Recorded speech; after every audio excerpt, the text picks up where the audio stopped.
3:47 a.m., January 12, 2026. A grainy, live DCS combat feed lights up like it's a classified briefing leaked to the internet. Over the Caribbean, a Venezuelan Su-30MK2 is cruising at Angels 28, 480 knots. Then the cockpit audio spikes. Contact locked. Not a track. Not a guess. A hard lock. But why would Su-30 suddenly get a stable solution on a target that's supposed to be a ghost? Why now? Why here? Why at 42 nautical miles, right as the target dives through Angels 40 at Mach 1.6 like it owns the sky?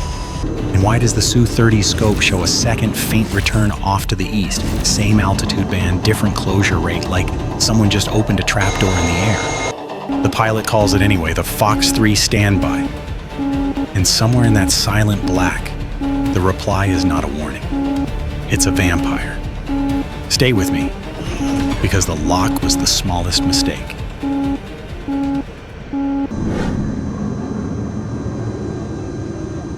The map says training airspace. The geometry says ambush. Gridded off the northern Venezuelan coastline, the Su-30MK2 is running a classic intercept profile, nose hot, radar active, trying to convert a suspicious blip into something shootable before it evaporates. On paper, it's simple: one bandit, medium altitude, high speed. In reality, it's a three-dimensional knife fight where every decision changes what you can physically see. At Angels 28, the Su-30 is above the thicker soup of weather clutter, but still low enough that the radar horizon bites. The contact, call sign unknown, later labeled as F-22 by the stream overlay, has been playing with vertical separation, climbing through Angels 40, then slicing down to Angels 32, then back up again. That matters because altitude isn't just height, it's line of sight. It's look-down penalty. It's how much ocean you're forcing your radar to stare through. Range, 42 nautical miles, decreasing fast. Closure, high, because the contact is not drifting, it's committing. The Su-30's radar is painting in bursts, trying to hold a lock without admitting it's blind. The pilot calls out a bearing change, 10 degrees right, to keep the target off the nose, reduce closure, buy time for a cleaner solution. But every turn also changes the angle of reflection, what the radar is actually receiving back. You can lose a target by being too correct. Then the second return appears, east. Faint, inconsistent, the kind of track that makes an operator's skin crawl. Is it a ghost return? A data link artifact? A second aircraft running silent? Or worse, a decoy geometry? One target designed to be seen, the other designed to be lethal. This is where the why becomes geopolitical, even in a simulation. Because in the DCS storyline, the Venezuelan side is trying to prove sovereignty over a corridor that's been monitored for months. Oil routes, maritime patrol patterns, foreign ISR orbits that always seem to sit just outside the line. The Su-30 isn't just intercepting a contact. It's intercepting a narrative, and narratives make pilots do dangerous math. Declare? Unable. Commit. Angels 28. Locked. The geometry is set. The problem is, the other side wrote the geometry, didn't it?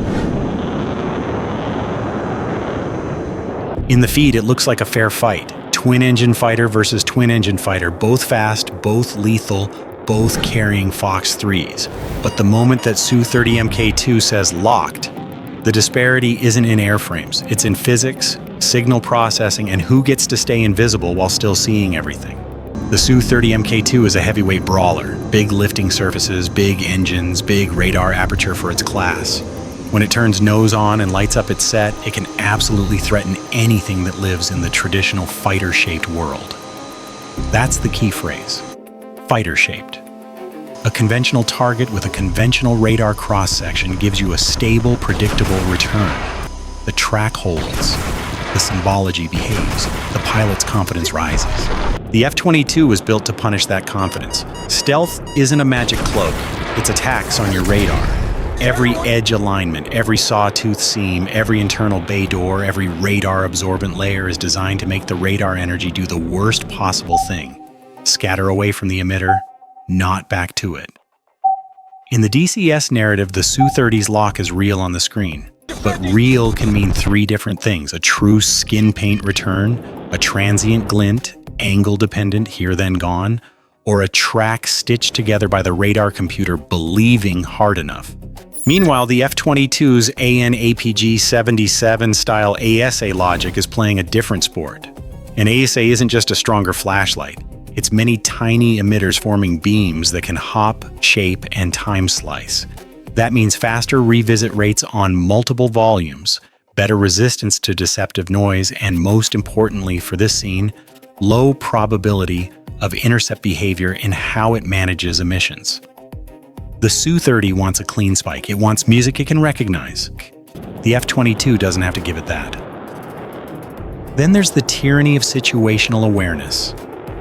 In a flanker cockpit, you can be a brilliant pilot and still be forced into a simple question: is my picture complete? The Su-30 is working hard to keep one lock alive while also checking that second faint return to the east. Every extra sweep is time. Every extra mode change is attention. Every extra second is closure.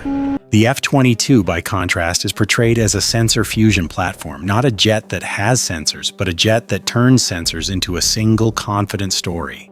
The story doesn't arrive as raw radar hits. It arrives as answers. Who, where, how fast, what's the threat ranking, what's the best shot, what's the safest exit. That's why the most dangerous moment for the Su-30 isn't when it sees the F-22, it's when it believes it sees it first. Because the lock itself is a beacon. A PISA-style track that tightens, stabilizes, and commits can be felt, directly or indirectly, by the other side's warning logic, by passive support receivers, by the way the electromagnetic environment changes when you stop searching and start hunting. In the feed, the Su-30 calls "Locked, Fox 3 standby," and the unseen reply arrives like a cold equation: Vampire inbound. Not because the F-22 is faster, because the F-22 got the decision earlier, by minutes, by miles, by angles, and in BVR, that's the only advantage that matters. Here's the part most breaking feeds never explain. Detection isn't a switch. It's geometry plus math plus atmosphere, and in BVR, the ocean is not empty. It's a reflector, a noise generator, a lie factory. Start with the simplest constraint: radar horizon. In the cleanest approximation, the line of sight horizon in nautical miles is, so at Angels 28,000 feet, the Su-30's radar horizon is roughly 177 miles. If the target is at Angels 40,000 feet, its own horizon is about 212 mi. Add them together, and in theory they can see each other at close to 389 mi. Now add the real world inside the simulation. Look down. When the target drops to Angels 32 and the Su-30 is looking into the ocean background, the radar isn't just hunting an aircraft. It's hunting an aircraft inside a sea of returns. Waves, specular glints, multipath reflections. Every processing decision becomes a trade. Filter out clutter and risk deleting the target, or keep sensitivity and risk chasing ghosts. That's where RCS becomes a weapon. The radar range equation is brutal. Detection range scales with the fourth root of RCS. Translation: even a massive reduction in radar signature doesn't reduce range linearly, it collapses it quietly like a floor giving way. Cut RCS by 10x and you don't lose 10x range, you lose about 1.78x range. Cut it by 100x and range drops to about 1.13x. The Su-30 can be doing everything right and still be trying to lock a target that only exists as intermittent, angle-dependent glints. And that's exactly how a stealth-shaped jet punishes a traditional intercept. It turns certainty into probability. Then there's the second channel of detection everyone forgets until it's too late: thermal. At Mach 1.6, friction starts heating leading edges. If the target is using afterburner, the plume becomes a lighthouse. But if it's cruising hot without burner, super cruise logic in the DCS storyline, the IR picture changes. Less plume, more skin heating, and a signature that depends heavily on aspect. Head on, harder; tail on, easier; beam, unstable.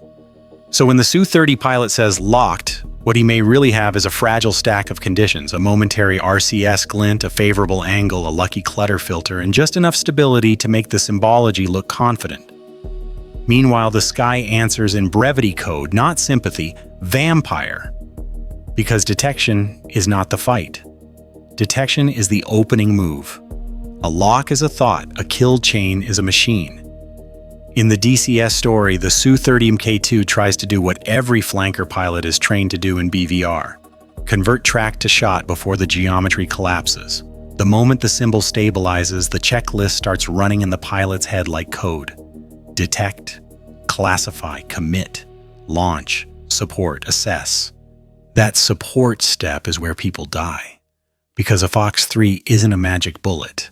An R-77 needs a clean mid-course picture long enough to get it to the basket. Then it goes active, pit bull, and tries to finish the job on its own. If the shooter has to crank away, notch, dump chaff, or break lock too early, the missile's brain is suddenly starving. It can still be lethal, but it becomes a lottery ticket. Now layer in electronic warfare. The Su-30's radar is a spotlight, powerful, directional, and informative to anyone listening. The other side doesn't need to see you with radar to understand your hunting. It just needs to sense the change in the electromagnetic environment. The difference between search sweeps and a committed track, the subtle signature of a beam that's no longer wandering. In the DCS narrative, the F-22 doesn't answer with an obvious spike. It answers with control. The kind of control that comes from managing emissions, pushing data through a fused picture, and choosing when to let the other guy feel anything at all. Then the call hits the cockpit like a fist. Vampire inbound. AM-120 class logic is designed around one cruel idea. Force the defender to spend time surviving instead of fighting. The missile comes in fast, Mach numbers that compress time. And it doesn't need to be perfect. It just needs to be close enough to make the Su-30 react. The reaction is predictable. Beam to break closure. Notch to confuse Doppler. Chaff to give the seeker a brighter lie. Descend or climb to change the missile's energy problem. But every defensive move steals what the Su-30 needed most, a stable track to support its own shot. That's the asymmetry. The Su-30 thinks the duel is my missile versus your jet. The F-22 plays my missile versus your ability to think.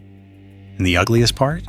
The Su-30 may never even get a clean Fox 3 call out loud because by the time it's ready, the kill chain has already closed around it. A lock started this, EW finishes it. The DCS feed cuts to cockpit cam, hands, switches, breathing. You can hear the Su-30 pilot trying to sound calm, like calm can bend physics. Locked, range 40, Angels 2-8, Fox 3. He doesn't finish the sentence. The RWR tone sharpens. The symbology shifts from problem to emergency. Vampire. A missile inbound doesn't feel dramatic in real time. It feels like your timeline just got erased. At Mach numbers, distance is not miles, it's seconds. The Su-30 pilot snaps into survival geometry. Hard crank right, wings loaded, trying to force the missile into a bad look angle. He dumps chaff, not once, but in a desperate rhythm, hoping the seeker chooses the brighter lie. Beam! Beam! Beam! He drags the threat to the 3-9 line, trying to notch the Doppler return, trying to become ground clutter, but he's over open water. The clutter is cleaner. The ocean doesn't forgive the way land sometimes does. The lock on the F-22 flickers. The track that looked so confident a minute ago starts strobing like a dying light. That second faint return to the east, it's not fading. It's tightening like it was never a ghost at all. Then the next call comes, ice cold, from the unseen side. Fox 3, not shouted, not celebrated, just stated. The Su-30 pilot pulls up, Angels climbing, trying to break the missile's lead pursuit, trying to force it into an energy climb it can't afford. The jet shudders at G. The world outside turns into a smear of black and instrument glow. He gets one more half second to think. If the lock was real, why am I the one defending? The answer arrives as a flash in a tone that cuts off mid-scream. Splash. On the stream overlay, chat explodes. People arguing whether it was the missile, the geometry, the stealth, the so-called unfairness. But the replay shows something simpler. The Su-30 didn't lose because it was slow.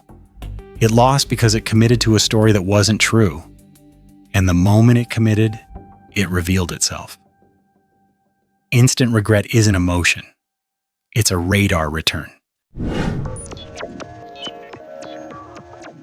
Zoom out from the splash, and the lesson is brutally expensive. A modern air fight isn't won by who has the bigger jet or the louder engines. It's won by who buys decision advantage, the ability to detect, classify, and shoot, while the other side is still debating whether the contact is even real. That advantage costs money: stealth shaping, low observable coatings, AESA arrays, sensor fusion, secure data links, EW suites, and the training hours to make all of it work under stress. But here's the ROI. If one platform can consistently force the other into defense first, it doesn't just win fights, it controls airspace. It changes how often patrols fly, how far radars stay on, how much fuel gets burned, how many aircraft are needed to make the same promise. And for Venezuela's Su-30 in this story, the lock wasn't a victory. It was a beacon, an announcement to the sky. I'm here, I'm emitting, I'm committed. One last thing, because it matters. This entire video is a fictional AI-generated techno-thriller scenario based on a DCS-style simulation. It is not real-world news, not verified combat footage, and not a claim about actual events. If you want more breakdowns like this, radar physics, kill chains, and the psychology of instant regret, subscribe and tell me what matchup you want next.